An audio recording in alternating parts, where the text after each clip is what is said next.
بسم اللہ الرحمن الرحیم۔ علی زیب کا معروف بنگلہ بالآخر فروخت کر دیا گیا۔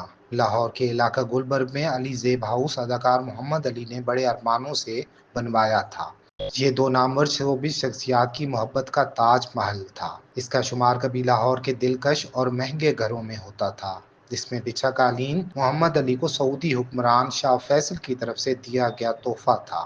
یہی وہ گھر تھا جہاں دنیا کے 5 حکمران، جن میں صدور کے علاوہ بادشاہ بھی علی زیب کے مہمان بنے تھے۔ شاہ ایران رضا شاہ پہلوی، سعودی عرب کے شاہ فیصل، عمان کے سلطان قابوس، فلسطین کے صدر یاسر عرفات اور لیبیا کے معمر قذافی کے قدم بھی اس گھر نے چومے۔ پاکستانی فنکاروں میں محمد علی اور زیبا کو یہ فوقیت رہی کہ انہوں نے اسلامی ممالک کے سربراہوں کی میزبانی کی۔ یہ اس وقت کی بات ہے جب لاہور میں بھٹو دور میں پہلی اسلامی سربراہی کانفرنس کا انعقاد ہوا تھا۔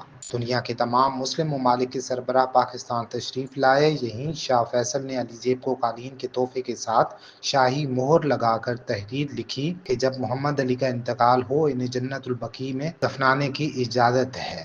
یہیں شاہ ایران نے محمد علی کو پہلوی ایوارڈ سے نوازا۔ یہی وہ تاریخی عمارت ہے جہاں ملک کے وزرائے اعظم، اعلیٰ حکام اور بڑے بڑے شعراء کرام تشریف لاتے رہے۔ مشاعرے بھی ہوتے رہے۔ ہاکی ورلڈ کپ جیتنے پر ٹیم کا جشن بھی اسی تاریخی مقام پر منایا گیا تھا۔ کہا جاتا ہے کہ بھٹو جب قید کیے گئے تو جیل میں کھانا علی زیب ہاؤس سے ہی جاتا رہا۔ افسوس یہ تاریخی عمارت فروخت کر دی گئی۔ یہ بھی لاہور کی بہت سی پرانی عمارتوں کی طرح شکستہ حال ہے اور مٹی میں ملنے کی منتظر۔